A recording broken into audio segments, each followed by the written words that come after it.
বাংলার আধ্যাত্মিক শহর খ্যাত সিলেটের ঐতিহ্যবাহী ঐতিহ্যধন্য ব্রাহ্মণবাজার ব্যবসায়ী ইসলামী যুব সংঘের উদ্যোগে আয়োজিত আজকে তৃতীয় বার্ষিক খতমে কোরআন ও দোয়া মাহফিলের আজকের মাহফিলের মোহতারাম সম্মানিত সভাপতি শ্রদ্ধাভাজন হযরত মাওলানা আব্দুল মুনতাকিম সাহেব, সম্মানিত অধ্যক্ষ হিঙ্গাজিয়া ফাজিল ডিগ্রি মাদ্রাসা, বিশেষ করে সভাপতিত্ব করছেন হযরত মাওলানা তাজউদ্দিন আল হাবিবি সাহেব, ইমাম ও খতিব বাইতুল মামুর কেন্দ্রীয় জামে মসজিদ।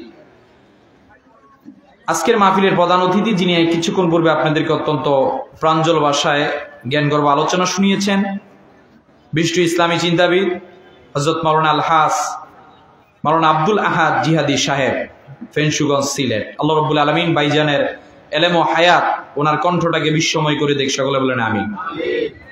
প্রধান আকর্ষণ হিসাবে ছিলেন সুদূর ভারত থেকে আগত হযরত মাওলানা আব্দুল মুস্তাকিম বড়বইয়া সাহেব, বিশেষ অতিথিবৃন্দ, বিশেষ করে আজকের এই মাহফিলের আয়োজনে ব্রাহ্মণবাজার ব্যবসায়ী বৃন্দ, বিশেষ করে স্টেজের মধ্যে উপস্থিত রয়েছেন এই এতদ অঞ্চল ব্রাহ্মণবাজার, বিশেষ করে কুলাউড়ার মাটি ও মানুষের নেতা, জনদরিদি, আপনার আমার কল্যাণকামী আমাদের একজন বড় ভাই, অভিভাবক, অত্যন্ত শ্রদ্ধাভাজন। আমরা অন্তঃস্থল থেকে আমরা ভাইজানকে মোবারকবাদ জানাচ্ছি আমাদের পাশে পেয়ে, শ্রদ্ধাভাজন জনাব শাহেদ ভাই। আল্লাহ রাব্বুল আলামিন ভাইজানকে কবুল করুক। বিশেষ করে আগামীতে আরো যে সময়গুলো রয়েছে, আল্লাহ তাআলা ওনার হায়াতের মধ্যে, ওনার জবানের মধ্যে বরকত দান করে আমাদের কল্যাণে যাতে ভাইজানকে আল্লাহ কবুল করে, সকলে বলেন আমিন। আর আওয়াজ দিয়ে বলেন আল্লাহুম্মা আমিন। বিশেষ করে আমার সামনে, ডানে বামে পিছনে যে যেখানে উপস্থিত রয়েছেন জাতির শ্রেষ্ঠ সন্তান আলেম ওলামা বৃন্দ, বিশেষ করে মাইকের সাউন্ড যত দূর পর্যন্ত শোনা যাচ্ছে, যে যেখান থেকে শুনতে পাচ্ছেন, ফেসবুক লাইভে যারা যুক্ত হয়েছেন, পর্দার অন্তরালে আমার সম্মানিত আবেদা সলেহা মা বোনেরা, আমরা সর্বপ্রথম আল্লাহর দরবারে এই কারণে শুকরিয়া আদায় করব যে আল্লাহ সুবহানাহু ওয়া তাআলা আপনাকে আমাকে আজকের 21শে নভেম্বর ব্রাহ্মণবাজার ব্যবসায়ী ইসলামী যুব সংঘের উদ্যোগে একটা মাহফিলের মধ্যে শত ব্যস্ততাকে উপেক্ষা করেও যে এত সুন্দর একটা জান্নাতি সামিয়ানার নিচে আল্লাহ তাআলা আমাদেরকে আসার জন্য কবুল করেছেন। কারণ অনেক মানুষের প্রবল ইচ্ছে ছিল আজকের এই মাহফিলের মধ্যে আসবে, অসুস্থতার কারণে, দুনিয়াবি জায় জামেলার কারণে, ব্যবসার কারণে হয়তোবা তারা এখানে আসতে পারে নাই। কথা বলেন ঠিক কিনা? সবচেয়ে বড় কথা, একজনের কবুল করতে হবে। তিনি কে? আসতে বলবেন না, তিনি কে? আল্লাহ কবুল করতে হবে। তো আল্লাহ তাআলা আপনাকে আমাকে কবুল করেছেন। এই হাজারো মানুষ থেকে, এই বাজার, দোকানপাট, বাসাবাড়ি, রাস্তাঘাট, সকল কিছু থেকে যে কবুল করে এখানে নিয়ে এসেছেন, এই জন্য জবানটা ছেড়ে আমরা একবার বলবো আলহামদুলিল্লাহ। দুরূদ ও সালাম পেশ করছি রাহমাতুল লিল আলামিন, শাফিউল মুজরিবিন, সাইয়্যিদুল মুরসালিন, যিনি বিশ্বসভার সভাপতি, সমস্ত নবী রাসূলগণের মাথার মুকুট, শামসুল হিদায়াত, বদরুদ্দুজা। তাওরাতে যেই নবীজির নাম এসেছে আহিয়া, জাবুরে যেই নবীজির নাম এসেছে মাহি, ইনজিলে যেই নবীজির নাম এসেছে আহমদ, কোরআনুল কারীমের মধ্যে যেই নবীজির নাম এসেছে মুহাম্মদ পরিনি সাল্লাল্লাহু আলাইহি ওয়াসাল্লামের উপর, সেই নবীজির উম্মত যে আল্লাহ সুবহানাহু ওয়া তাআলা আমাদেরকে একেবারে বিনা দরখাস্তে করেছেন, এজন্য আরেকবার বলবো আলহামদুলিল্লাহ। এবার বলেন আপনারা সকলে কেমন আছেন? সবকিছু তো ফায়সালা একজনের কাছেই, তিনি কে? আল্লাহ তাআলা আমাদেরকে সুস্থ রাখুক। বিশেষ করে ব্যবসায়ী ভাইয়েরা যারা আজকে অক্লান্ত পরিশ্রম করে এত সুন্দর একটা জান্নাতি প্ল্যাটফর্মকে আমাদেরকে হাদিয়া করেছেন, আল্লাহ আমার প্রত্যেকটা ব্যবসায়ী ভাইয়ের ব্যবসার মধ্যে, জীবনের মধ্যে বারাকা দান করুক, সকলে বলেন আমিন। প্রিয় হাজরিন, আমরা যেহেতু রাত্র গভীরের দিকে দাবিত হয়ে যাচ্ছে, পরবর্তীতে আরো আলোচক বৃন্দ রয়েছে, সে লক্ষ্যে আমি খুব লম্বা সময় আপনাদের সঙ্গে কথা বলবো না। ইন্তেজামিয়া কমিটি আমাকে একটা সময় নির্ধারণ করেছেন, এর ভিতরে আমি কিছু কথা বলা এবং শোনার জন্য চেষ্টা করব, সকলে বলেন ইনশাআল্লাহ। তবে এই আশা আর থাকা এবং চলে যাওয়ার মাঝখানে আপনার আমার একটা প্রতিবন্ধক, একটা দুশ্মন আছে। দুশ্মনটার নাম কি জানি? সবাই নাম নিয়ে না, থানার থেকে যদি ওসি স্যারের ধরে লয়ে যায় তো ভাইজান আছে কোন দিনের লাই মাতো না গেরে বা ওই শয়তান আপনার আমার চারপাশে ঘুরপাক খাচ্ছে। ইবনে কাসির লিখছেন 6 লক্ষ বছর ইবাদত করে আল্লাহর কাছে 3 জিনিস চাইলো। কয় জিনিস? আল্লাহ কিয়ামত পর্যন্ত হায়াত চাই, আল্লাহ আমি যাতে অসুস্থ না হই, হাদিসের ভাষায় ইংরেজিতে বলা হয় ব্লাড সার্কুলেশন। 3 নাম্বার আল্লাহ, আমি যাতে মানুষের রক্তে চলাচল করতে পারি। আল্লাহ বলেন 3 শক্তি দিলাম, কি করবি? আল্লাহকে চ্যালেঞ্জ করে বলেছিল, আল্লাহ আমি দেখে নিব আপনার বান্দারা কিভাবে নামাজ রোজা আপনার ইবাদত ভালো কাজ করে। এই যে আজকে আপনারা এই বাজারের মাঝখানে ছোট্ট একটা জায়গার মধ্যে বসে রয়েছেন, ও চ্যালেঞ্জ নিয়ে আপনার ডানে বামে সামনে পিছনে চতুর্দিকে ঘুরপাক খাচ্ছে আপনাকে আমাকে বাড়ির মধ্যে নিয়ে যাওয়ার জন্য। এজন্য শয়তানকে দূরীভূত করার জন্য আমরা একটা তাকবীর দিব, নারায়ে তাকবীর। হয় না? আর আওয়াজ দিয়ে নারায়ে তাকবীর। আওয়াজ কি নির্বাচনের জন্য রেখে দিয়েছেন? সাহেব ভাইয়ের জন্য দিলে ঠিক আছে, উনি আলেম মানুষ, উনি আসলে কোরআনের কথা বলবে, সুন্নাহর কথা বলবে। দুনিয়াবি হলে এক প্যাকেট বিড়ি আর সিগারেট লাভ নাই। মাতো না রে ভাই, আমার বাসা হয়নি, আমি তো পারি না আসলে। ঠিক আছে, আচ্ছা যাই হোক, তাহলে একটা তাকবীর দিব শয়তানকে দূরীভূত করার জন্য, নারায়ে তাকবীর, নারায়ে রিসালাত। আল্লাহ আমাদেরকে কবুল আর মঞ্জুর করুক, সকলে বলেন আমিন। প্রিয় হাজরিন, ভূমিকাতে যে কথাটি না বললেই নয়, আমরা এমন একটা সময়ের মধ্যে আজকে অতিবাহিত হচ্ছি, এই সময়টাকে the age of science and technology বলা হয়। এটা বিজ্ঞানের যুগ। এই যুগের মধ্যে নানাবিধ নানা চিন্তার মানুষদেরকে আমরা দেখতে পাচ্ছি। বর্তমানে আপনি গুগলের ভিতরে সার্চ দিলে 11.8% লোক যারা কোনো ধর্মেই বিশ্বাসী না, যারা নিজেদেরকে এইথিস্ট, নাস্তিক পরিচয় দেয়। যারা খ্রিস্টান ধর্মের অনুসারী এরা যীশু খ্রিস্টকে মান্য করে, যারা ইহুদি ধর্মের অনুসারী তারা ডেভিডকে মান্য করে, যারা বৌদ্ধ ধর্মের অনুসারী এরা বর্তমান দালাই লামাকে অনুসরণ করে, যারা নাস্তিক পরিচয় দেয় এরা চার্লস ডারউইনকে অনুসরণ করে। কিন্তু আমরা যদি আমাদের কনস্টিটিউশন কোরআনের দিকে তাকাই, যে আমরা কাকে অনুসরণ করব, আমাদের কাজ কি, আমাদের দায়িত্ব কি, হু আর successful, whom we should follow to get success in life, যে আমরা তো জানি জান্নাত is our destination, but we do not know our destination. I do believe we have a lot of mission and vision that we will have to fulfill. যে আমাদের প্রত্যেকের জীবনের একটা মিশন আর ভিশন আছে। মিশন আর ভিশন আমাদের কি? আমরা ইহুদি খ্রিস্টান অন্যান্য ধর্মের মতো আমাদের মিশন আর ভিশন না। এরা দুনিয়ার মধ্যে এসে মौज মাস্তি আরামায়েশ করে বলে যে উই উইল বি ফিনিশ, আমরা শেষ, আর দুনিয়ার মধ্যে থাকতে পারবো না। আল্লাহ ডাক দিয়ে বলছেন, তুমি তো মুসলমান, তুমি তো মুত্তাকি, তুমি তো আল্লাহওয়ালা বান্দা, তুমি তো আখিরি জামানার নবী মুহাম্মদ সাল্লাল্লাহু আলাইহি ওয়াসাল্লাম, তোমার কাজ, তোমার দায়িত্ব হলো 3টা। কয়টা? সবাই বলেন কয়টা? আল্লাহ তাআলা 1 নাম্বার বলেন, বান্দা 1 নাম্বার তোমার দায়িত্ব হলো there is no God but Allah and Hazrat Muhammad sallallahu alaihi wasallam is his best and last messenger. 1 number তোমার দায়িত্ব হলো এই কথা সাক্ষ্য প্রমাণ দিবা, জমিনের মধ্যে তোমার মালিক একজন, তিনি কে? তোমার মালিক আল্লাহ। এই স্লোগান থেকে তোমাকে ডানেও যাওয়া যাবে না, বামেও যাওয়া যাবে না। এই স্লোগান যখন তুমি দিলে, আমি আল্লাহ তোমাকে বললাম ওমা খালাকতুল জিন্না ওয়াল ইনসা ইল্লা লিয়াবুদুন, আমি তোমাকে ইবাদত করলাম, আমি তোমাকে সৃষ্টি করেছি 2 নাম্বার কাজ দিয়ে, তুমি এই জমিনের মধ্যে আমি আল্লাহর গোলামি দাসত্ব করবা। 3 নাম্বার, পৃথিবী বিনির্মাণে তুমি কাজ করবা। কি বিনির্মাণে? পৃথিবী বিনির্মাণে। আজকে Europe, America, United states of America বারবার বলে যারা পৃথিবীর মধ্যে ঘৃণা ছড়ায় আমরা তাদেরকে ধ্বংস করে দিব।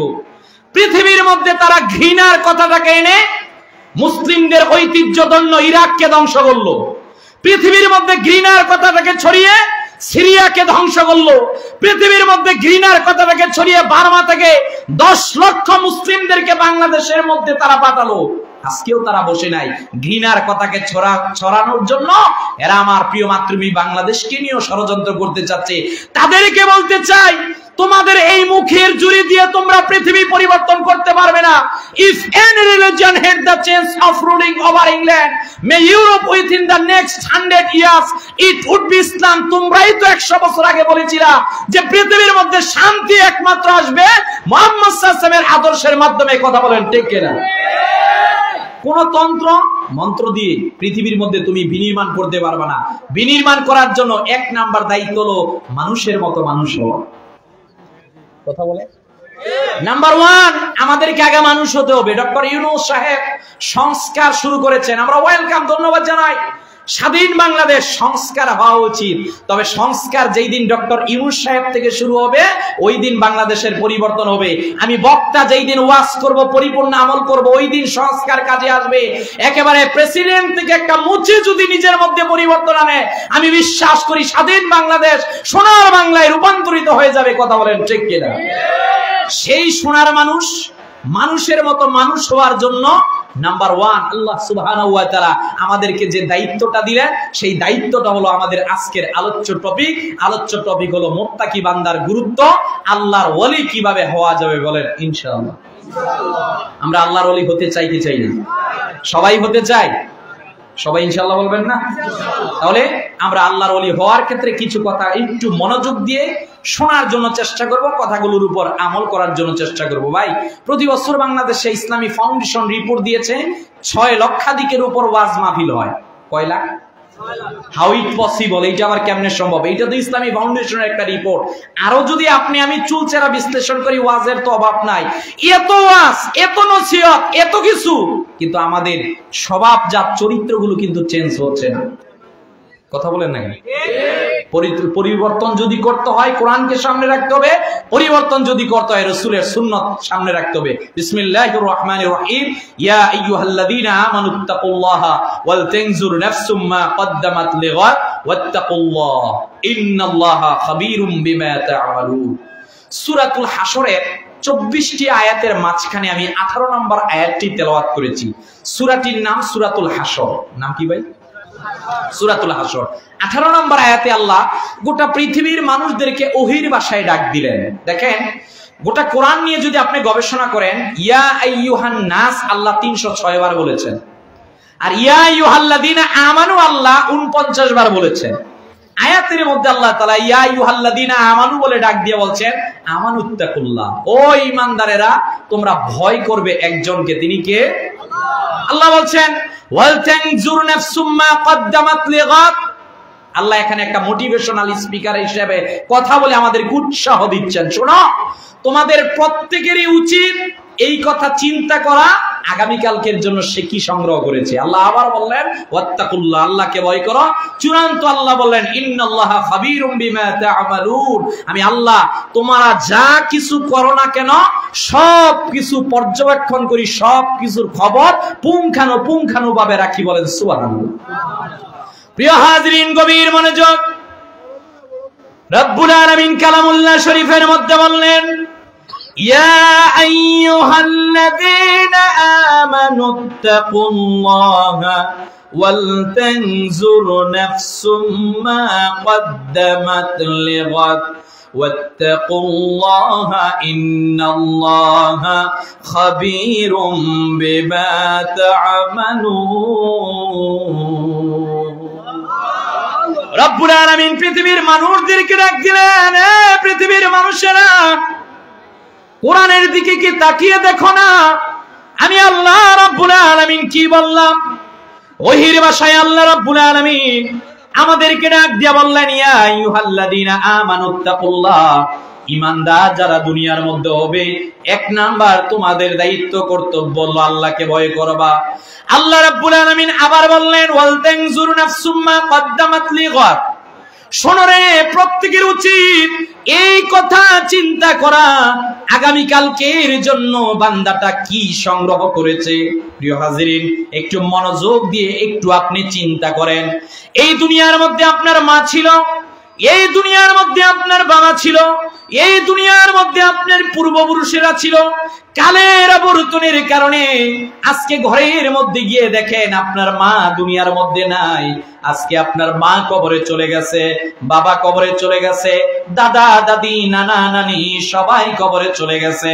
বিবেক বারবার ধাক্কা দিয়ে এই কথা বলছে, কোরআন আপনাকে বারবার স্মরণ করাচ্ছে, যেমনি ভাবে তোমার বাবা মা দাদা দাদিরাও কবরে চলে গেছে, তোমাকেও অন্ধকার কবরে যেতে হবে। কথা বলেন না কেন? আল্লাহ স্মরণ করাচ্ছেন, শোনো পৃথিবীর মানুষেরা, তোমাদেরকে জানিয়ে দিলাম এই দুনিয়ার মধ্যে তুমি থাকতে পারবা না। তোমার কি আছে? পৃথিবীর মধ্যে সর্বোচ্চ হায়াত যারা পেয়েছিল, বাবা আদম আলাইহিস সালাতু ওয়াস সালাম, উনি 960 বছর হায়াত পেয়েছিলেন। হযরতে নূহ আলাইহিস সালাতু ওয়াস সালামের ব্যাপারে পাওয়া যায় তিনি 1340 বছর হায়াত পেয়েছিলেন। বাদশা যুলকারনাইনের ব্যাপারে পাওয়া যায় 1650 বছর হায়াত পেয়েছিলেন। সর্বোচ্চ ওনারা হায়াত পেয়েছিলেন। তবে পৃথিবীর মধ্যে একজন ওলি ছিল, আল্লাহর একজন মকবুল বান্দা ছিল, যার নাম লোকমান হাকিম। তিনি বলছেন, আমার 2 হাত দিয়ে আমি 4000 নবীর খেদমত করেছি। সুবহানাল্লাহ। আজকে ঘুমের সময় বাড়িতে যাই বলে আরো আওয়াজ দিয়ে বলেন, কয় হাজার?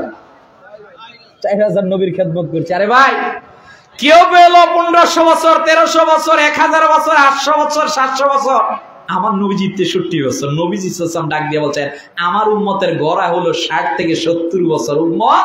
তবে তোমাদেরকে জানিয়ে দিলাম, পূর্বের জামানার নবীরা ওনার উম্মতরা দীর্ঘকাল পর্যন্ত হায়াত পেয়েছিল, দীর্ঘ সময় ইবাদত করেছিল। আমার উম্মতদেরকে আল্লাহ রাব্বুল আলামিন এত স্পেশাল শক্তি দিয়েছেন, উম্মত যদি কোনো ভালো কাজের জন্য নিয়ত করে, নিয়ত করতে দেরি হয়, আল্লাহ সওয়াব লিপিবদ্ধ করতে দেরি করেন না। আমার উম্মতের এত পাওয়ার, উম্মত যদি 60-70 বছর হায়াত পায়, তারা 1300 বছর হায়াত পেয়ে যতটুকু আমল করেছে, উম্মত এই 60 কিংবা 70 বয়সে তার থেকেও বেশি সওয়াব নিজের আমলনামার মধ্যে নিতে পারে। বলেন সুবহানাল্লাহ। প্রিয় হাজিরিন, তাহলে চিন্তা করুন তো, আজ থেকে 100 বছর আগে কোথায় আপনি ছিলেন? আবার 100 বছর পর আপনি কোথায় থাকবেন? ওরে ভাই, দুনিয়া তো থাকার জায়গা নয়। Death is the beginning of life. আপনি আমি চিন্তা করতেছি মৃত্যুর পর বুঝি শেষ হয়ে যাব। আল্লাহ বলেন, না না, মৃত্যুর পর তোমার জীবনের শুরু হবে। আল্লাহ রাব্বুল আলামিন আমাদের জীবনের হিসাব নেওয়ার জন্য বললেন, ইয়া আইয়ুহান নাসু উবুদু রাব্বাকুমুল্লাযী খালাকাকুম ওয়াল্লাযীনা মিন ক্বাবলিকুম লাআল্লাকুম তাত্তাকুন। আল্লাহ রাব্বুল আলামিন বললেন, ইয়া আইয়ুহান নাস। এই জায়গার মধ্যে আল্লাহ সব মানুষদেরকে ডাক দিলেন।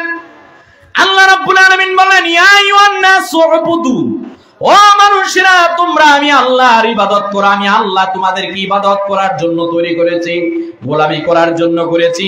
তবে এই ইবাদত গোলামি করার ক্ষেত্রে আল্লাহ কিছু ক্লাসিফিকেশন করে দিলেন। এই দুনিয়ার মধ্যে 4500 ধর্মের লোক আছে। লেটেস্ট ভার্সন হলো পৃথিবীর মধ্যে 9.5 কোটি মানুষ, 232টি রাষ্ট্র, 59টির মতো মুসলিম রাষ্ট্র পৃথিবীর মধ্যে রয়েছে। ওগো মুসলমানেরা, একবার কি আপনি চিন্তা করেছেন আল্লাহ তাআলা আপনাকে আমাকে কিসের জন্য দুনিয়ার মধ্যে পাঠিয়েছেন? আল্লাহ তাআলা বারবার বলেছেন, আমানুত্তাকুল্লাহ। দুনিয়ার মধ্যে আমি আল্লাহ তাআলা তোমাদেরকে আমি আল্লাহকে ভয় করার জন্য পাঠিয়েছি। আল্লাহ রাব্বুল আলামিন বললেন, তোমাকে মুসলমান হতে হবে। আল্লাহ রাব্বুল আলামিন বললেন, তোমাকে ঈমানদার হতে হবে। আল্লাহ রাব্বুল আলামিন বললেন, তোমাকে নবীজি মুহাম্মদ সাল্লাল্লাহু আলাইহি সাল্লামের সাচ্চা উম্মত হতে হবে। এইটা শুধুমাত্র মুখে বললেই হবে না, এইটা 3.5 হাত বডির মধ্যে বাস্তবায়ন করে স্বয়ং আল্লাহকে দেখাতে হবে। কথা বলেন না কেন ভাই? আমাদের সবচেয়ে বড় দোষ এক জায়গার মধ্যে, আমরা আজকে শুধুমাত্র মনে করি মুসলমান তো সে কে মুসলমান, যে মসজিদের মধ্যে গিয়ে 5 ওয়াক্ত নামাজ পড়ে, যে দাড়ি রাখে, যে টুপি রাখে, যার বেশভূষা সিরাত আর সুরাত দেখলেই মনে হয় সে বুঝি কত বড় মুসলমান। কিন্তু আমরা এখনকার রাসূলুল্লাহ সাল্লাল্লাহু আলাইহি ওয়াসাল্লাম যেই সংজ্ঞায় মুসলিমের সংজ্ঞা দিয়েছেন, ওই সংজ্ঞাটাকে সামনে আনি না। যেমনি ভাবে মসজিদের মধ্যে গিয়ে 5 ওয়াক্ত নামাজ পড়া ফরজ, একজন মুসলিম হিসেবে প্রথম দায়িত্ব হলো সত্য কথা বলাটা, ওইভাবে আপনার জন্য ফরজ। কথা বলেন না কেন? আপনার মধ্যে সত্যবাদিতা থাকবে, ন্যায় বিচার থাকবে, নীতি নৈতিকতা মোরালিটি থাকবে, আপনার জীবন চলে যাবে। আপনি সুদের কাছে যেতে পারবেন না, আপনার জীবন চলে যাবে। আপনি একজন ব্যবসায়িক মানুষ, আপনি হারামের কাছে যেতে পারবেন না। কথা বলেন না কেন? আরে ভাই, যারা আল্লাহর ওলি হয়েছে, আল্লাহর ওলি হওয়ার প্রধান 2টা কারণ, প্রধান 2টা বিষয়কে সামনে রাখতে হয়। 1 নাম্বার, ঈমানকে ঠিক করতে হবে। কথা বলেন না কেন? 2 নাম্বার, এই ঈমানটাকে আপনি পরিপূর্ণ ঠিক রাখে এখন সব জায়গার মধ্যে আপনার তাকওয়াবিতি আনতে হবে। ঈমান যার ঠিক, তাকওয়াবিতি যার ঠিক, সেই ব্যক্তি হলো মুত্তাকি, সেই ব্যক্তি হলো আল্লাহর ওলি। বাবা শাহজালাল রহমাতুল্লাহ আলাইহি এমনি এমনি আল্লাহর ওলি হয় নাই, শাহপরান রহমাতুল্লাহ আলাইহি এমনি এমনি আল্লাহর ওলি হয় নাই, আল্লামা সাহেব কাবলা ফুলতুরি রহমাতুল্লাহ আলাইহি এমনি এমনি আল্লাহ ওলা হয় নাই, আল্লাহর বন্ধু হয় নাই। বন্ধু হওয়ার পিছনে হলো ঈমান, বন্ধু হওয়ার পিছনে হলো আল্লাহ ওয়ালা, আল্লাহ ওয়ালার সেই ভক্ত তাকওয়াবিতি। কথা বলেন ঠিক কিনা? আমাদের মধ্যে কেমন তাকওয়াবিতি জানি না। আমাদের তাকওয়াবিতিটা আল্লাহর মানদণ্ডের সামনে যদি দেওয়া হয়, আমরা কয়জন টিকে থাকতে পারবো? এক্ষেত্রে আমি সাইয়েদনা ওমর ফারুকের জীবনী থেকে একটা ঘটনা বলতে যাচ্ছি।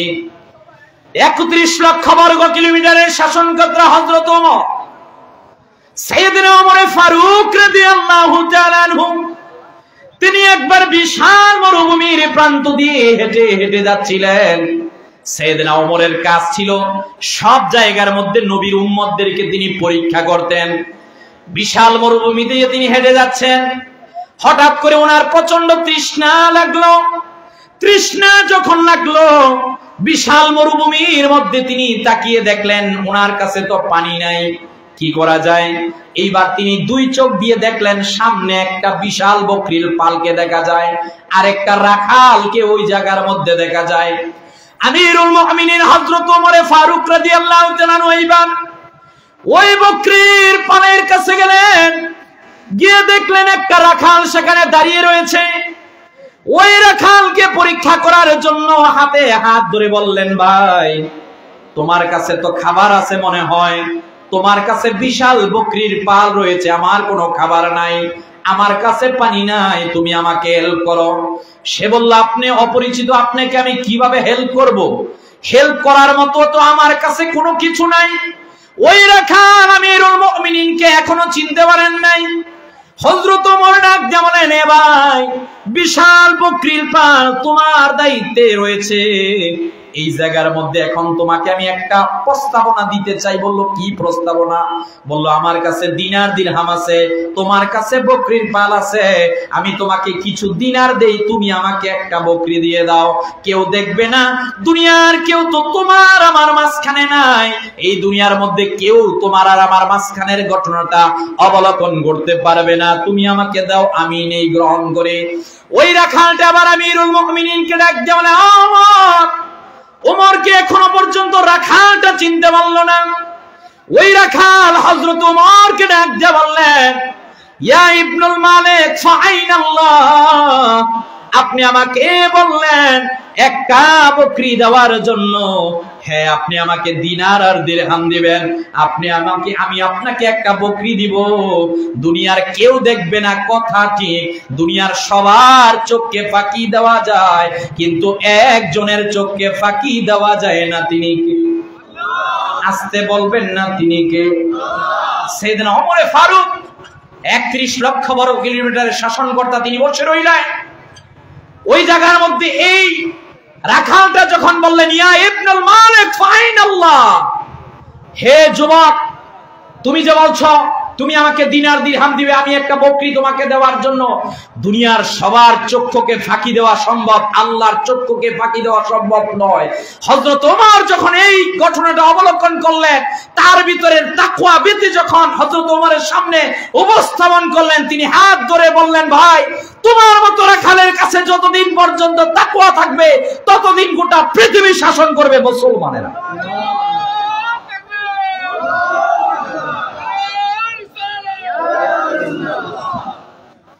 এই তাকওয়া ভীতি একেবারে একটা মুচি থেকে শুরু করে প্রাইম মিনিস্টার, প্রেসিডেন্ট পর্যন্ত ঢুকাতে হবে। কথা বলেন না? সংস্কার যেহেতু হচ্ছে, আমরা একটু সংস্কার করি। কথা বলেন না কেন? কথা আবার সব বলতে ভয় পাচ্ছি, কারণ বড় ভাই তো এখানে আছে। আলহামদুলিল্লাহ বলেন। আমরা ঢাকার মানুষ, গাজীপুরের মানুষ, একেবারে নিরপেক্ষ দৃষ্টিকোণ থেকে লাস্ট নির্বাচনের জন্য দোয়া করি নাই কারোর জন্য, ওনার জন্য আরেকজন লোকের জন্য খাস ভাবে দোয়া করেছিলাম, এটা আল্লাহ সাক্ষী। তবে কেন দোয়া করি? কারণ আলেম যখন সংসদে প্রতিনিধিত্ব করবে, তাকওয়াবান বান্দারা যখন সংসদে প্রতিনিধিত্ব করবে, তখন সমাজের মধ্যে অন্যায়, অবিচার, পাপাচার হবে না। তখন সমাজের মধ্যে মানবতা, মানবাধিকার আসবে। তখনই সমাজের মধ্যে আল্লাহর রহমত নাজিল হবে। কথা বলেন ঠিক কিনা? আর চোর যারা, দুর্নীতিবাজ যারা মুখের মধ্যে শুধুমাত্র বলে হ্যাঁ আমাদের কাছে সব আছে, আদতে কিছু নাই, তাদের কাছে আছে শুধুমাত্র জুলুম, এদের দিয়ে বাংলা কেন, এদের গড় পরিবর্তন হবে না। কথা বলেন ঠিক কিনা? এজন্য সংস্কার যেহেতু হচ্ছে, আমি বলবো সংস্কারের থিওরি কোরআন থেকে নেন। ইয়া আইয়ুহাল্লাযীনা আমানু আলাইকুম আনফুসাকুম লা ইয়াদুররুকুম মান দাল্লা ইযা ইহতাদাইতুম ইলাল্লাহি মারজিউকুম জামিআ। আল্লাহর হাবিব সাল্লাল্লাহু আলাইহি ওয়াসাল্লাম কোরআনের আয়াতকে সামনে নিয়ে বললেন, এই সংস্কার যদি করতে হয়, সংস্কার প্রথম করতে হবে নিজের কাছ থেকে। কথা বলেন কেন? আমার নবীজি সাল্লাল্লাহু আলাইহি ওয়াসাল্লাম হিজরত করে মদিনার মধ্যে গেলেন।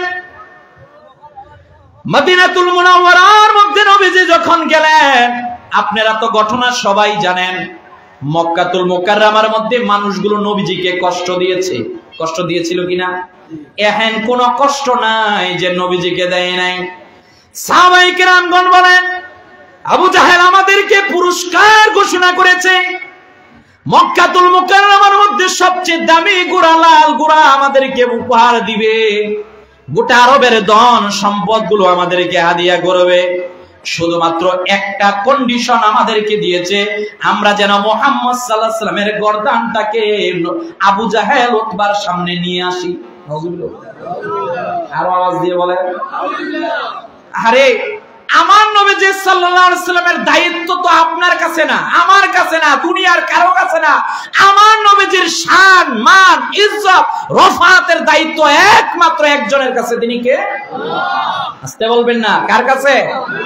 আল্লাহর কাছে। এজন্য 1500 বছর থেকে আজকে 2024 আই ক্যান চ্যালেঞ্জ করে বলতে পারি, যেমনি ভাবে কোরআনুল কারীমের মধ্যে কোনো ভুল নাই, a book in which there is nothing wrong, এ কোরআনে কোনো সন্দেহ নাই।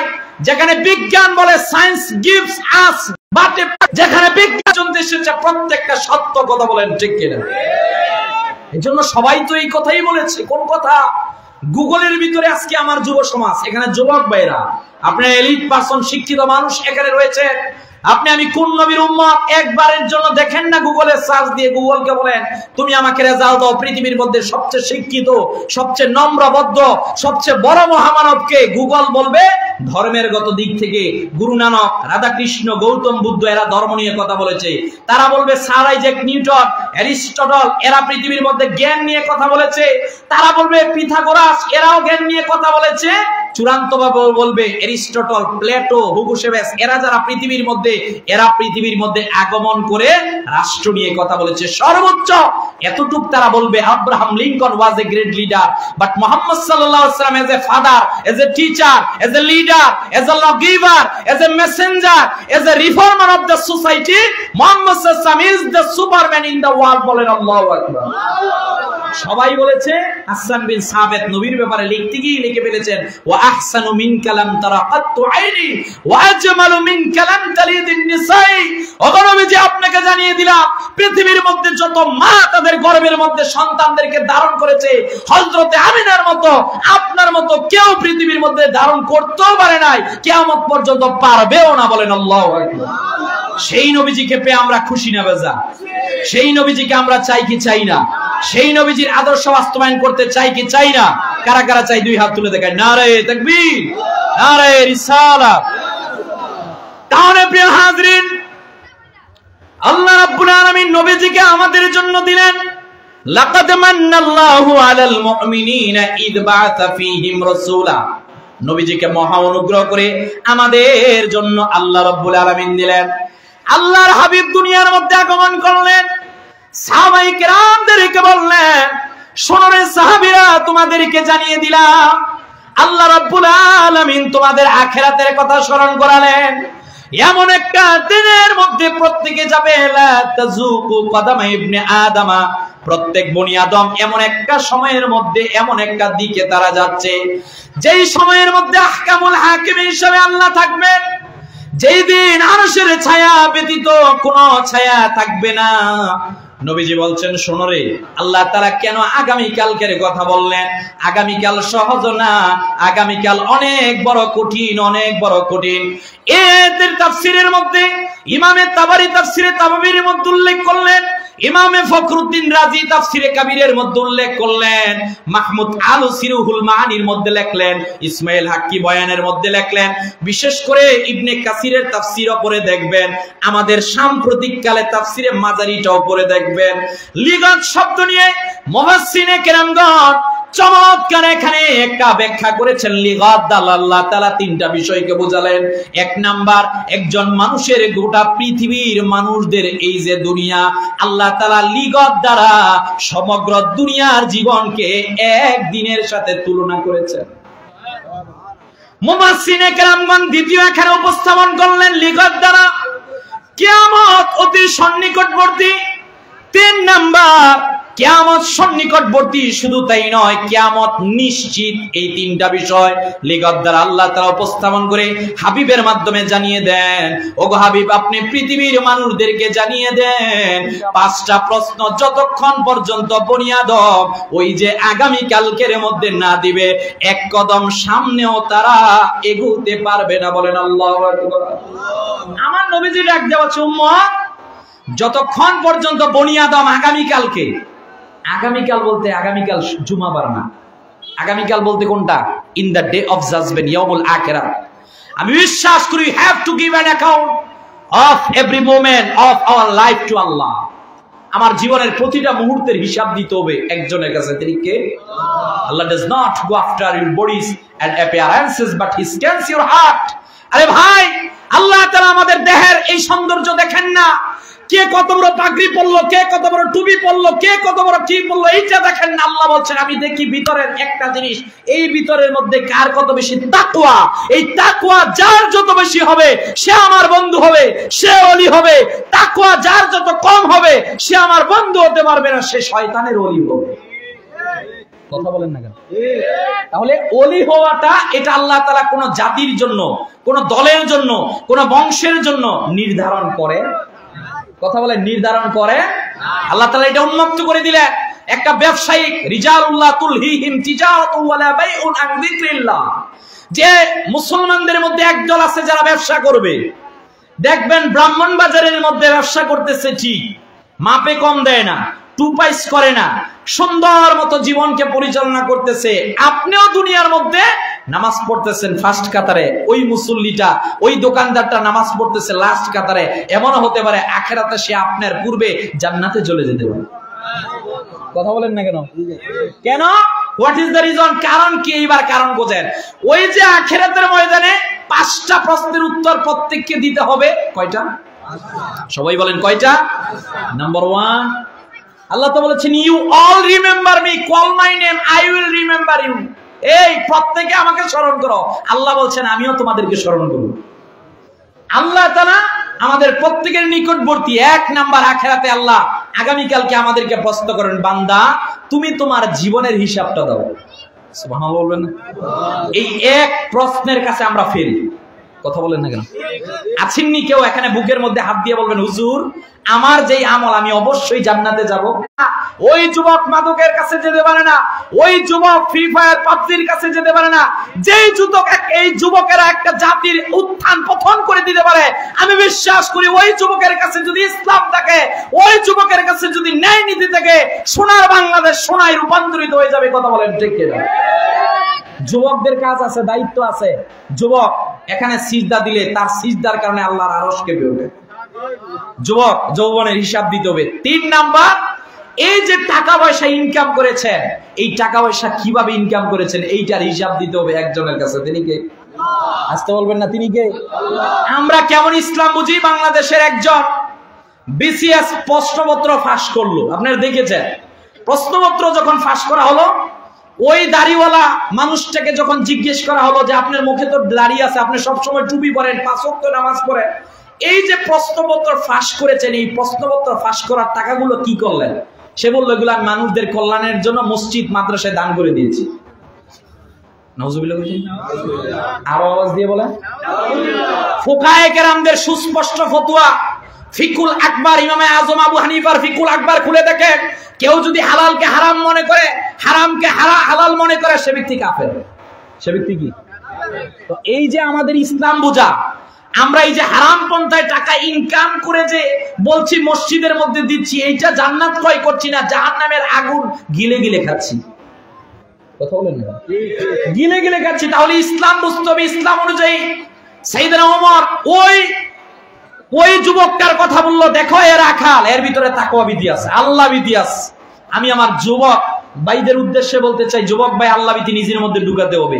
আমি আমার আজকের এই ব্রাহ্মণবাজার ব্যবসায়ী ভাইয়েরা যারা আছেন, যারা এখানে একটা মাহফিল সাজিয়েছেন, অন্তঃস্থল থেকে আমি মোবারকবাদ জানাচ্ছি আপনাদেরকে।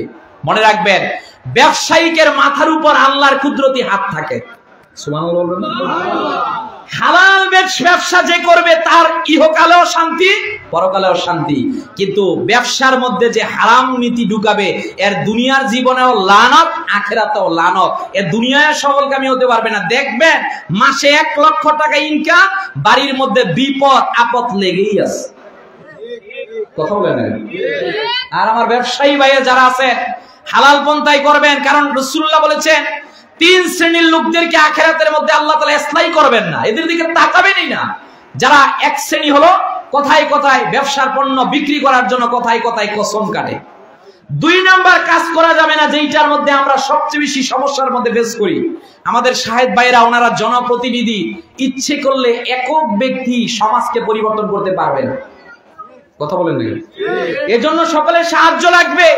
সেটা আমার ব্যবসায়ী ভাইদের, সেটা আমার যুবক ভাইদের, রাজনৈতিক ব্যক্তিদের, সকলের সম্মিলিত প্রচেষ্টার মাধ্যমে সমাজ থেকে একটা দুর্নীতি, খারাপ কিছু মুহূর্তের মধ্যে উৎখাত করা সম্ভব। কথা বলেন না কেন? আজকে বাজারের দিকে যদি আমরা তাকাই, কিছু সামান্য কিছু অসাধু ব্যবসায়ীরা বাজার সিন্ডিকেট করে মানুষদেরকে তারা জিম্মি করে, তারা টাকাগুলো ফায়দা নিজের মধ্যে নিয়ে সমাজের মধ্যে মানুষদেরকে কষ্ট দিতে চায়। কথা বলেন ঠিক কিনা? অথচ রাসূলুল্লাহ বলেছেন, যারা সিন্ডিকেটের ব্যবসা করবে, আল্লাহ আলাইহিস একদিন মসজিদে নববী থেকে বাইর হলেন, বাইর হয়ে একটা বিশাল স্তূপের ভিতরে হাত দিলেন, হাত বাইর করে বললেন, এই বিশাল স্তূপটা কার? মালিক যিনি, তিনি আসলেন, ইয়া রাসূলুল্লাহ সাল্লাল্লাহু আলাইহি ওয়াসাল্লাম। নবীজি বললেন, এটাকে তুমি ঢেকে রাখলা কেন? আল্লাহর হাবিব সাল্লাল্লাহু আলাইহি ওয়াসাল্লাম বললেন, তুমি এই যে ঢেকে রাখলা, এটা তো মানুষকে ধোঁকা দিলা। মান গাশশা ফালাইসা মিন্নি, যে মানুষদেরকে ধোঁকা দেয় সে আমার উম্মত না।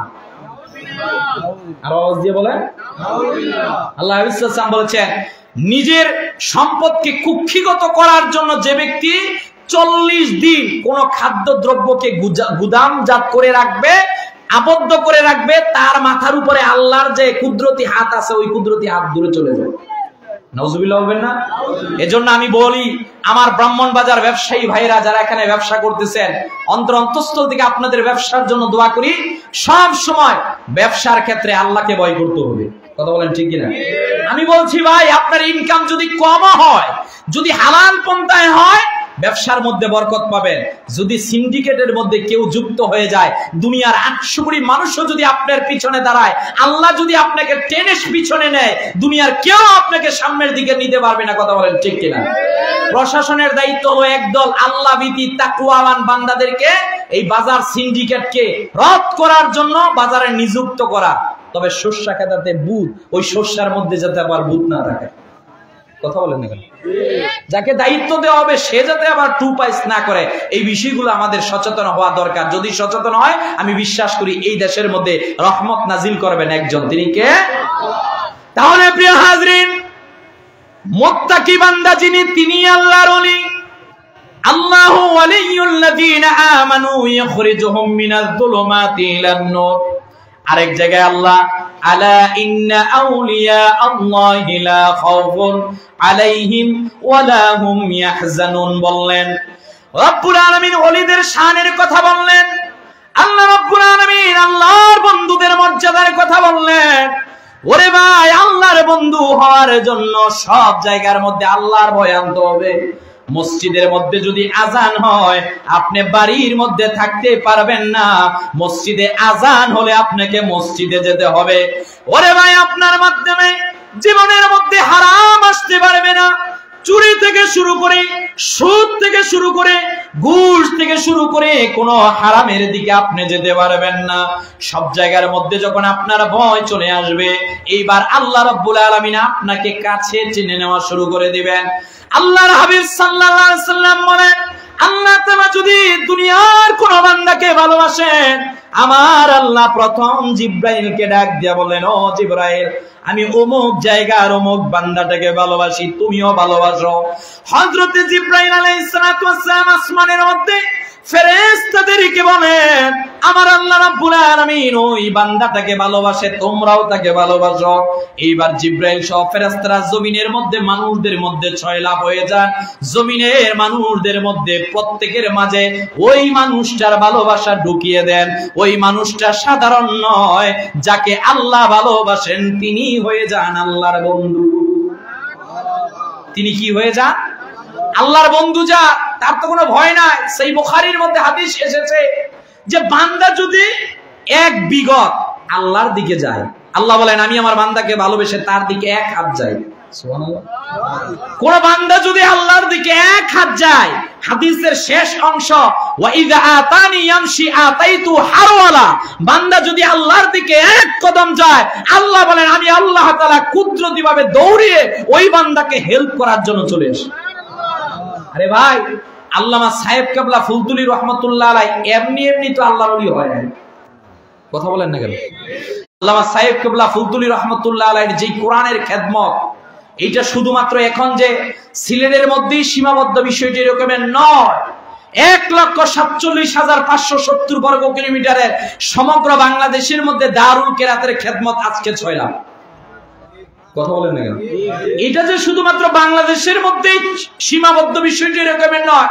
ইউরোপের মধ্যে আমাদের যারা ফ্রেন্ড সার্কেল রয়েছে, আমেরিকার মধ্যে আমাদের যারা ফ্রেন্ড সার্কেল রয়েছে, কিংবা ভারতে তো আমি অসংখ্যবার আমার প্রত্যেকেই দেখেছি, এই রকমের বহির্বিশ্বের মধ্যে যেখানে কোরআনের আওয়াজগুলো, কোরআন পড়তে মানুষগুলো ভয় পাচ্ছে, সেখানে দারুল কেরাত এতটা অবস্থান রেখেছে যে বিধর্মীরা এখন কোরআনের প্রতি উদ্বুদ্ধ হচ্ছে, কোরআন শিখছে, কোরআন শিখে শিখে তারা মুসলমান হচ্ছে।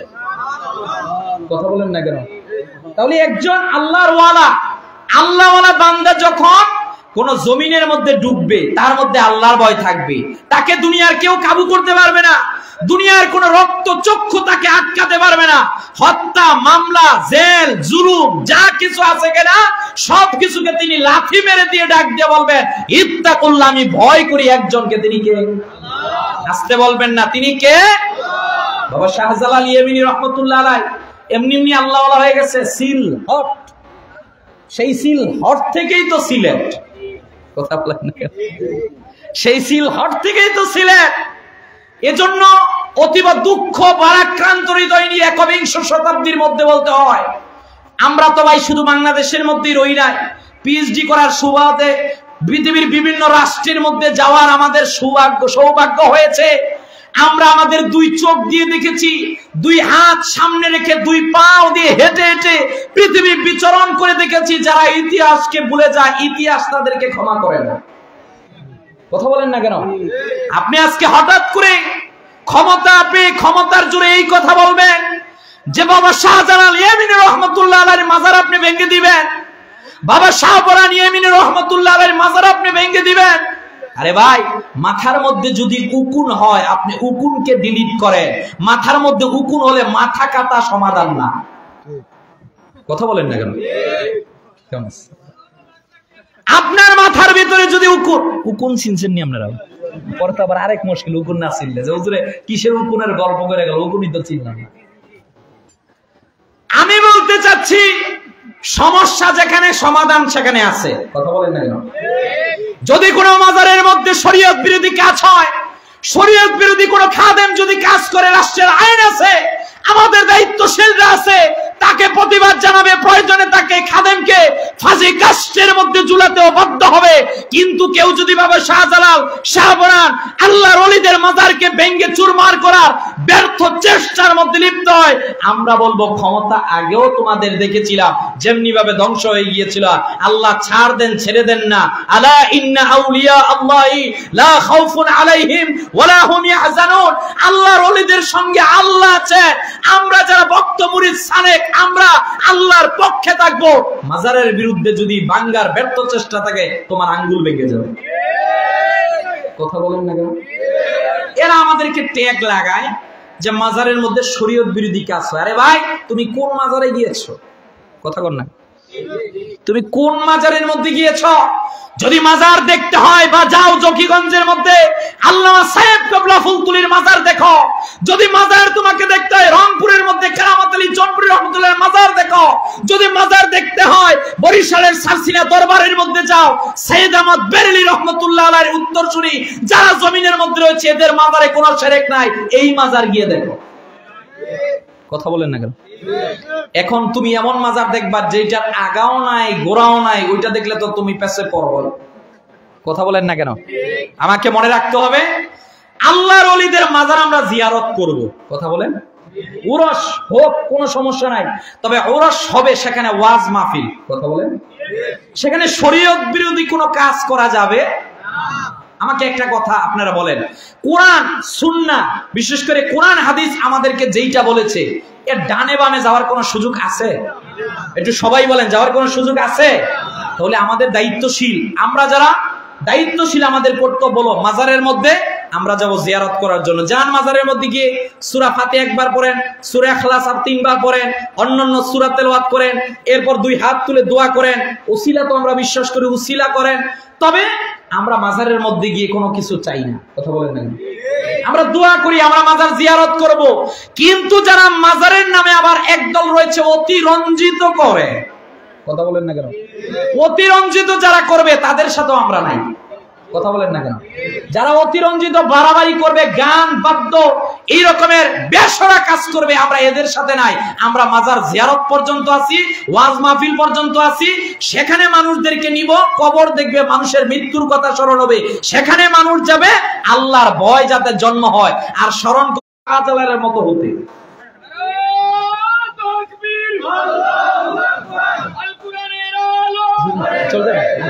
দোয়া করুন ভাই। আপনি কি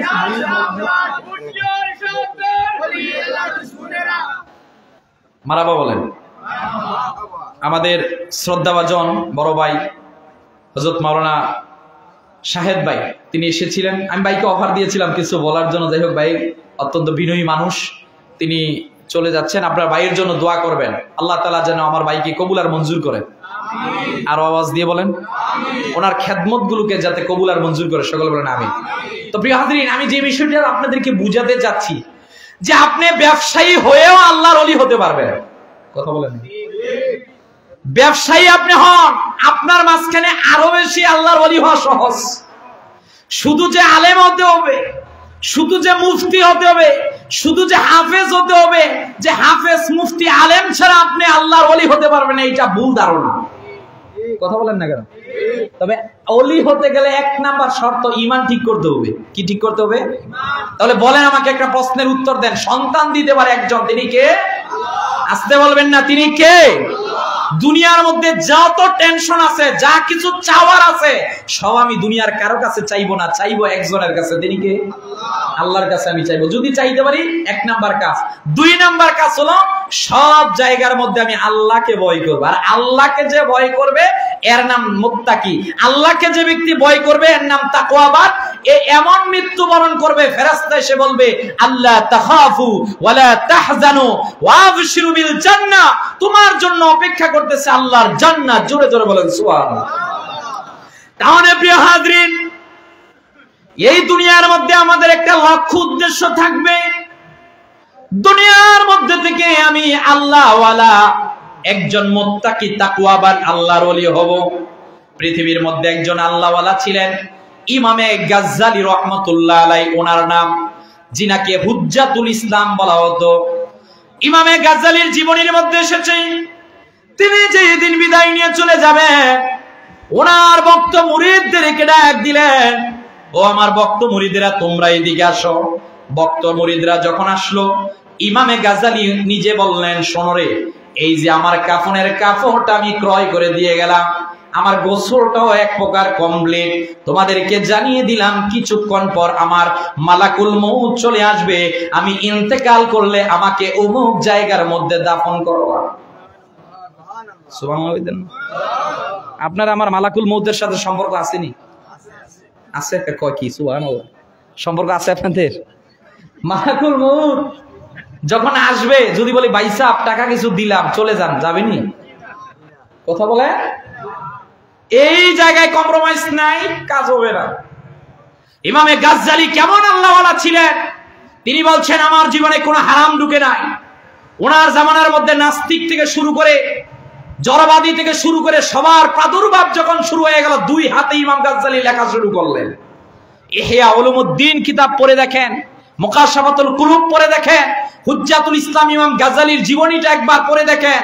মৃত্যুর সন্ধিক্ষণে বলে এই কিছুক্ষণ পর ইন্তেকাল করবো, মুরিদেরা বলেন আমরা কিছুক্ষণ পর দেখলাম আমাদের পীর সাহেব কালিমা পড়তে পড়তে দুনিয়া থেকে বিদায় নিয়ে চলে গেছে। সুবহানাল্লাহ বলবেন না?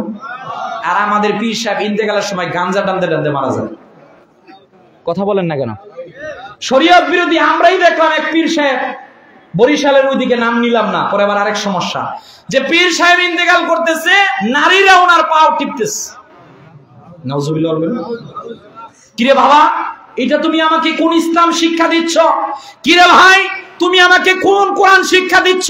কিরে ভাই, তুমি আমাকে কোন সুন্নাহ শিক্ষা দিচ্ছ? যেমনি ভাবে পুরুষের জন্য পর্দা করা ফরজ, ঠিক অনুরূপ ভাবে একটা নারীর উপরও পর্দা করা ফরজ। কথা বলেন না কেন? এজন্য ওলিও দুই প্রকার, আউলিয়াউর রহমান, আউলিয়াউর শয়তান। আপনাকে হক্কানি আল্লাহওয়ালা শিখতে হবে, ওলির দরবারে যেতে হবে। আবার শয়তানের ওলি যেগুলো ইয়াবা, বাবা, গাঞ্জা, এই মাদকতা, নারী যাদের কাছে থাকে তাদের কাছে যাওয়া যাবে। কথা বলেন না কেন? কষ্ট পাচ্ছেন আপনারা? I am sorry to say, বাস্তবতা আমাকে বলতে হচ্ছে। এখন পরিবর্তনের সময়, আমরা যদি ঠিক না হই, দেখছেন তারা কি করা শুরু করছে। এখন তো বড় বড় সমাবেশ করা শুরু করছে, কয়েকদিন পর আপনার উঠানের মধ্যে সে সমাবেশ করবে। কথা বলেন কেন? সুযোগ পাচ্ছে তাদের কারণে। এরা যারা শরীয়ত বিরোধী কাজ করছে মাজারকে সামনে রেখে, এদের কারণে হক্কানি যারা আছে এরা আজকে স্থিরভাবে দাঁড়িয়ে থাকতে পারছে না। কথা বলেন ঠিক কিনা? তাহলে আমরা বন্ডদের সাথেও আমাদের কোনো সম্পর্ক নাই, অতিরঞ্জিত যারা করে তাদের সাথেও আমাদের কোনো সম্পর্ক নাই। কথা বলেন ঠিক কিনা? আমরা হক্কানি পীর মাশায়েখ আল্লামা সাহেব কাবলা ফুলতুলি রহমাতুল্লাহ আলাইহি সহ এই রকমের হক্কানি পীর মাশায়েখদের সঙ্গে থাকতে চাই কি চাই না? কারা কারা চাই? দুই হাত তুলে দেখাই। নারে তাকবীর, নারে রিসালাত। তাহলে প্রিয় হাজরিন, আমাদের দায়িত্ব হলো আল্লাহওয়ালা হব। ভিতরের মধ্যে আমি আল্লাহ আল্লাহকে ভয় করব। আমার নবীজি যে আদর্শ আমাদেরকে শিক্ষা দিয়েছেন, নবীজির আদর্শটা আমরা প্রত্যেকের নিজের জীবনের মধ্যে বাস্তবায়ন করব। রব্বুল আলামিন এই আয়াতের মধ্যে দুইবার তাকওয়ার কথা বললেন, দুইবার আল্লাহকে ভয়ের কথা বললেন। কোন ভয়ের কথা আল্লাহ রাব্বুল আলামিন বললেন? প্রথম আমাদেরকে মুসলমান হওয়ার জন্য নবীজি দাওয়াত দিলেন। প্রথম জীবনের 40টা বছরের দিকে আপনি তাকান। আল্লাহর হাবিব সাল্লাল্লাহু আলাইহি সাল্লাম মক্কাতুল মুকাররমার মধ্যে যখন তিনি আগমন করলেন, আবু জাহেল, উতবা, শায়বা, ওয়ালিদ বিন মুগিরা নবীজির বিরুদ্ধে কোনো কথা বলে না, বরঞ্চ নবীজির চেহারা দেখে নবীজির প্রশংসা করে। তারাই তো নবীজিকে আল আমিন বললেন, তারাই তো নবীজিকে সাদিক বললেন। এইবার 40 বছর বয়সে আল্লাহর হাবিব সাল্লাল্লাহু আলাইহি সাল্লামের নবুয়ত যখন প্রকাশিত হয়ে গেল, সাবা পাহাড়ের নিচে গিয়ে নবীজি বললেন, ওই যে কোরআনের আয়াত, ওয়া আনজির আশিরাতাকাল আকরাবিন, ওগো নবীজি আপনার নিকট আত্মীয়দেরকে আপনি দ্বীনের দাওয়াত দেন। নবীজি এইবার ডাক দিয়া বললেন, কুল হুয়াল্লাহু আহাদ। নবীজি এইবার একক আল্লাহর দাওয়াত দিলেন। নবীজি এইবার রিসালাতের দাওয়াত দিলেন। এইবার নিজের আপন চাচা আবু লাহাব হাতের মধ্যে কঙ্কর নিয়ে নিক্ষেপ করে, নিজের বংশের লোকেরা নবীর বিরুদ্ধে স্লোগান দেয়, নবীজিকে পাগল পর্যন্ত বলা বলে শুরু করে দেয়। বলেন নাউজুবিল্লাহ। কিন্তু আল্লাহর হাবিব সাল্লাল্লাহু আলাইহি ওয়াসাল্লামের উপর ইকরা বিসমি রাব্বিকা সুবহানাল্লাহ বলতেন না? আবু জাহেলের বাড়ির মধ্যে আমানত রাখা হয়, আমানত নাই। আবু জাহেলের কাছে একটা ইতিম, যা ইতিম নিরাপদ নয়, সমাজের মধ্যে শান্তি নাই। আল্লাহর হাবিব সাল্লাল্লাহু আলাইহি সাল্লাম 40 বছর বয়সের মধ্যে এবার সর্বপ্রথম যে দাওয়াতগুলো দিলেন, 1 নাম্বার তোমাকে সত্যবাদী হতে হবে, মিথ্যা বলা যাবে না। 2 নাম্বার তোমাকে ন্যায় নীতি বাস্তবায়ন করতে হবে। 3 নাম্বার ইনসাফ ভিত্তিক জীবন পরিচালনা করতে হবে। নবীজি বললেন ন্যায় নীতি করতে হবে। এই ন্যায় নীতির কারণে কেমন আদর্শ নবীজি মক্কাতুল মুকাররমা মদিনাতুল মুনাওয়ারার মধ্যে রাখলেন। মদিনার মধ্যে যাওয়ার পরে এক মহিলা চুরি করলো, যে আল্লাহর হাবিব সাল্লাল্লাহু আলাইহি ওয়াসাল্লামের কাছে হযরত উসামাকে পাঠানো হলো। ও হযরত উসামা, আপনি নবীজির কাছে যান। নবীজি মদিনার মধ্যে সম্ভ্রান্ত এক নারীকে চুরির অপরাধে হাত কাটার জন্য আদেশ করলেন। আপনি নবীজিকে গিয়ে বলেন, সম্ভ্রান্ত বংশের নারীর যদি হাত কাটা হয় তাহলে মদিনার মধ্যে মানুষগুলো আমাদেরকে কি বলবে? হযরত ওসামা নবীজির কাছে আসলেন। ওগো নবীজি সাল্লাল্লাহু আলাইহি সাল্লাম, মদিনার মানুষগুলো আমাকে এই ঘটনা বলতেছে। নবীজির চোখ মোবারক লাল হয়ে গেছে, নবীজি রাগান্বিত। হযরত ওসামাকে বললেন, তুমি কি আমাকে আল্লাহর আইন বাস্তবায়ন করতে বাধা দিচ্ছ? হযরত ওসামা বললেন, নবীজি না না না না, আমি বলছি না, আমার ভুল হয়ে গিয়েছে। আল্লাহর হাবিব সাল্লাল্লাহু আলাইহি ওয়াসাল্লাম কেমন ন্যায় বিচার প্রতিষ্ঠা করেছিলেন। নবীজি সাহাবীদেরকে ডাক দিয়া বললেন, শোনো রে সাহাবীরা, তোমাদেরকে জানিয়ে দিলাম, আজকে যদি মদিনার সম্ভ্রান্ত এই মহিলার জায়গায় আমার ফাতেমাও হতো, আমি মুহাম্মদ সাল্লাল্লাহু আলাইহি সাল্লাম ফাতেমার হাত কাটার বিধানটা দিতাম। Can you imagine? আমার দেশের প্রাইম মিনিস্টার, প্রধানমন্ত্রী এই কথা বলে যে আমার পিয়ন 400 কোটি টাকা মাহাজন। কথা কর না? আমরা এতটা স্বজনপ্রীতি হয়ে গিয়েছি যে আমার দলের লোক কোনো ভুল করতেই পারে না। কথা বলেন না? আজকে যদি স্বাধীন দেশের মধ্যে একটা চোর চুরি করলে আপনি বাইতুল মোকাররমের মধ্যে হাত কেটে দিতেন, এটা প্রধানমন্ত্রীর ভাই হোক, বোন হোক, যেই হোক না কেন, যদি এই স্বজনপ্রীতি আমাদের দেশের মধ্যে না থাকতো, আমি বিশ্বাস করি এই দেশের মধ্যে দুর্নীতি আসতো না, আমরা ইউরোপকে চোখ রাঙাতে পারতাম। কথা বলেন না কেন? আল্লাহর হাবিব সাল্লাল্লাহু আলাইহি ওয়াসাল্লাম এই আদর্শ দিলেন। এইবার মদিনার মধ্যে যাওয়ার পর আল্লাহর হাবিব সাল্লাল্লাহু আলাইহি ওয়াসাল্লাম মদিনার মধ্যে সাহাবায়ে কেরামদেরকে দ্বীনের দাওয়াত দিলেন। সাদ বিন মুআজ রাদিয়াল্লাহু তাআলা আনহু সহ জলিলুল কদর সাহাবীরা নবীজির হাতে হাত রেখে মুসলমান হয়ে গেলেন। আল্লাহর হাবিব সাল্লাল্লাহু আলাইহি ওয়াসাল্লাম এইবার সাহাবীদের ভিতরের মধ্যে তাকওয়া জিনিসটা শিক্ষা দিলেন। মদিনার মানুষগুলো নবীজির কাছে গিয়ে বললেন, ইয়া রাসূলুল্লাহ সাল্লাল্লাহু আলাইহি ওয়াসাল্লাম, আল্লাহর ভয় আপনি আমাদের মধ্যে ঢুকিয়েছেন। আমরা মিথ্যা বলি না, সুদ খাই না, হারাম খাই না, ঘুষ খাই না, অন্যায় কাজের সঙ্গে যুক্ত হই না গো নবীজি। আপনি যে লাকাদ কানা লাকুম ফি রাসূলিল্লাহি উসওয়াতুন হাসানার আদর্শ দিয়েছেন, এইটার মধ্যেই আমরা আমাদের জীবনকে অতিবাহিত করি। এইবার নবীজি সাল্লাল্লাহু আলাইহি ওয়াসাল্লাম এমন ভাবে সাহাবায়ে কেরামদেরকে গঠন করলেন। মদিনার মধ্যে যেই দিন নবীজি গেলেন, 14,000 স্কয়ার ফিটের মদিনা ছিল। নবীজি যেই দিন মদিনা থেকে বাইর হলেন, 32 লক্ষ স্কয়ার ফিটের মদিনা রূপান্তরিত হয়ে গেল। আল্লাহর হাবিব সাল্লাল্লাহু আলাইহি ওয়াসাল্লাম তাকওয়াবিতি ঢুকাছেন, সাহাবায়ে কেরামগণ নিয়েছেন। এইবার নবীজি যেই দিন মক্কা বিজয়ের দিন গেলেন, আল্লাহর হাবিব সাল্লাল্লাহু আলাইহি ওয়াসাল্লাম সাহাবায়ে কেরামদেরকে নিয়ে মক্কার মধ্যে যখন ঢুকবেন, মক্কা বিজয়ের দিন সাহাবায়ে কেরামগণ নবীর সঙ্গে প্রবেশ করলেন। সাহাবায়ে কেরামগণ বললেন, কোনো যুদ্ধ লাগে নাই। মক্কার মানুষগুলো দেখলো সকালবেলা আবু সুফিয়ান মুসলমান হয়ে গেছে, আবু জাহেলের সন্তান ইকরামা সহ সবাই নবীর সামনে দাঁড়ানো, নবীকে আটকানোর জন্য না পারা যাবে না। এইবার নবীজি যখন মক্কাতুল মুকাররমার মধ্যে গেলেন, নবীজি মক্কার মানুষদেরকে ডাক দিয়ে বললেন, শোনো রে, তোমাদেরকে জানিয়ে দিলাম, লা তাসরিবা আলাইকুমুল ইয়াউমা ওয়া আনতুমুত তুলাকা। আমি রাসূলুল্লাহ তোমাদেরকে জানিয়ে দিলাম, আমি মক্কার মধ্যে দাঁড়িয়ে যারা আমার বিরুদ্ধে ছিল, আমাকে কষ্ট দিয়েছিল, আমি সকলকে আজকে সাধারণ ক্ষমা ঘোষণা করলাম। আরো আওয়াজ দিয়ে বলেন, আমরা কি করতাম? কোবাইতাম ধরে। মাতো না রে। আমাদের আদর্শ তো রাসূলুল্লাহ সাল্লাল্লাহু আলাইহি ওয়াসাল্লাম। আমরা কেন নিজের মধ্যে এই নীতি নিতে পারি না রে ভাই? যিনি আল্লাহওয়ালা, আল্লাহর বন্ধু হবে, উনি কট্টরপন্থী হবেন না, ওনার মধ্যে উদারতা থাকবে। কথা বলেন না কেন? না আবার কঠোর কখন দিনে হবে? যদি কেউ ইসলাম নিয়ে কথা বলে, যদি কেউ কোরআন নিয়ে কথা বলে, যদি ইসলামের কোন আনুষঙ্গিক বিধান নিয়ে কেউ কটূক্তি করে, তখন প্রত্যেককে কট্টর হতে হবে। কথা বলেন। আমি আল্লাহতে বিশ্বাসী, রাসূলে বিশ্বাসী। সাহাবীরা বলেন, হুজুর মা ছাড়লাম, বাবা ছাড়লাম, বংশ ছাড়লাম, অর্থকড়ি ছাড়লাম, দুনিয়া ছাড়লাম, সব ছাড়লাম, ফিদাকা আবি ওয়া উম্মি ইয়া রাসূলুল্লাহ সাল্লাল্লাহু আলাইহি ওয়াসাল্লাম, আপনার পায়ের নিচে আমাদের জান কুরবান হোক, আপনার পায়ের নিচে আমাদের মা বাবা কুরবান হোক। বলেন আল্লাহু আকবার। প্রিয় হাজরিন, তাহলে আমি যে বিষয়টা আপনাদেরকে সংক্ষিপ্ত সময়ে বুঝাতে চাইলাম, সে বিষয়টা হলো আমাদেরকে আল্লাহর বন্ধু হতে হবে। কথা বলেন। তাহলে এখন থেকে নামাজ পড়া দরকার আছে কিনা? সবার আছে? ফজরের নামাজ 3 জন। কয়জন? ফজরের নামাজের মুসল্লি আমাদের 3 জন। নাউজুবিল্লাহ বলবেন না? অথচ রাসূলুল্লাহ এই উম্মার ফজরের সময়ের জন্য দোয়া করেছেন।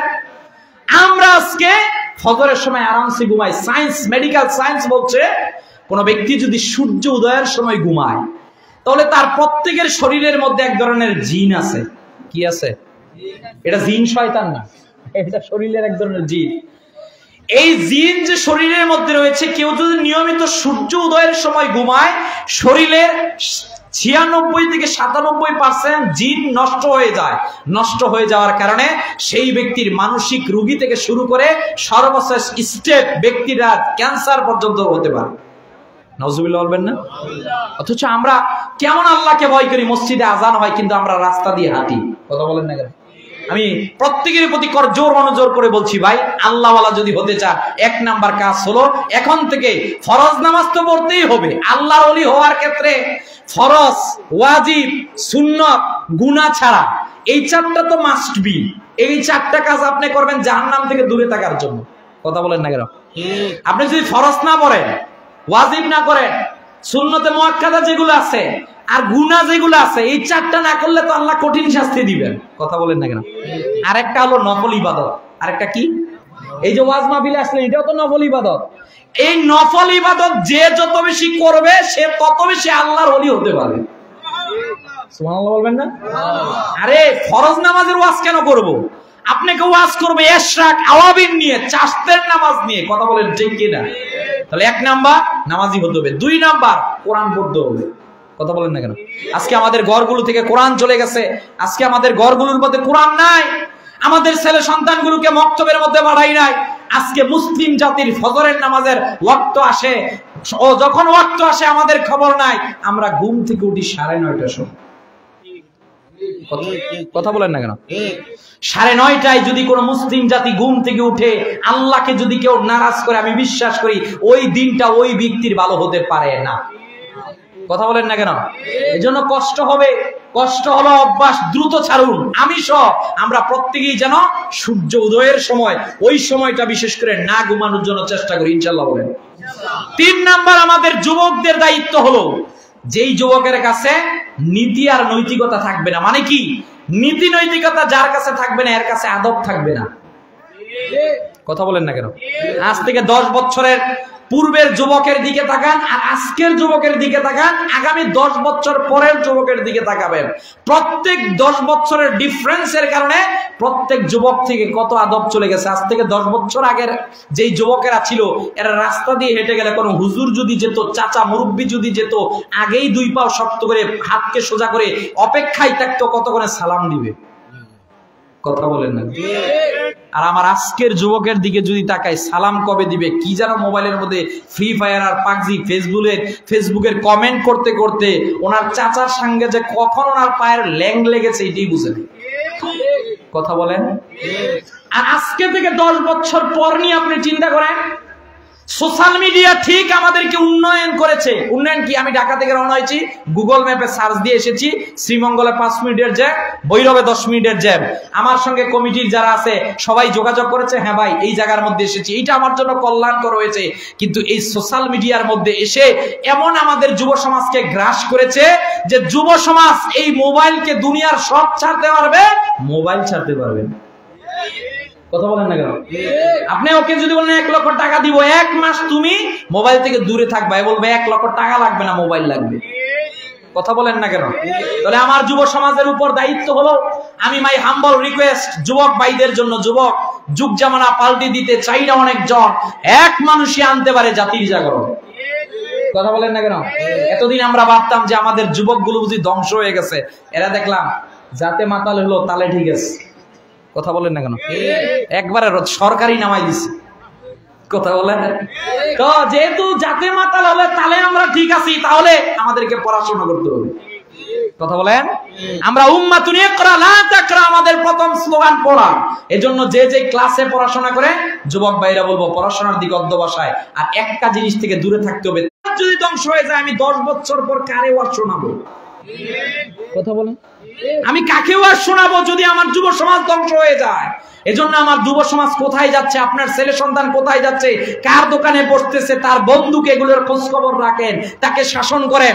শাসনের লাঠি মাথা থেকে দূরে সরাবেন না, দূরে সরালে দেখবেন এইটাই কাল হয়ে দাঁড়াবে। এজন্য ইয়াবার সাথে আমাদের কোনো সম্পর্ক আছে? নেশার সাথে আমাদের কোনো সম্পর্ক আছে? সরকারের দায়িত্ব হলো, যেহেতু সংস্কার হচ্ছে, এটা 90% মুসলিমদের দেশ, 90% মুসলিমদের দেশের মধ্যে কোনো মদের বার থাকতে পারবে না। 90% মুসলিমদের দেশের মধ্যে যারা ইয়াবাখোর, বাবাখোর, যারা এগুলোর ব্যবসা করে, এদেরকে অ্যারেস্ট করে সর্বোচ্চ শাস্তি দেওয়া হোক, যাতে আবার 2 দিন পর পর টাকা দিয়ে ফিরে এসে আমার যুবকদেরকে না ধ্বংস করতে পারে। কথা বলেন ঠিক কিনা? এটা 90% মুসলিমদের দেশ। আপনারা মদের বার ধ্বংস করেন, নর্তকীদেরকে ডিলেট করেন, এগুলো ডিলেট করে এই দেশের মধ্যে মাদ্রাসা মসজিদকে উন্মুক্ত করে দেন, আলেমদেরকে উন্মুক্ত করে দেন, ওয়াজ মাহফিল উন্মুক্ত করে দেন, দেখবেন এই দেশে আল্লাহর রহমত নাযিল হবে। কথা বলেন ঠিক কিনা? 4 নাম্বার আমাদের দায়িত্ব হলো, আমাদের ব্যবসায়িক শ্রেণী ভাইয়েরা যারা আছেন, ব্যবসায়ী শ্রেণী ভাইয়েরা মাপে কম দিবেন না, বেশি বেশি কসম খাবেন না, ব্যবসার মধ্যে সততার নীতি গ্রহণ করবেন, দেখবেন আপনার ব্যবসার মধ্যে রহমত বরকত নাজিল করবেন একজন, তিনি কে? বেশি বেশি এই দোয়া করবেন, আল্লাহুম্মা কফিনি বিহালালিকা আন হারামিকা ওয়া আগনিনি বিফাদলিকা আম্মান সাওয়া। রাসূলুল্লাহ সাল্লাল্লাহু আলাইহি ওয়াসাল্লাম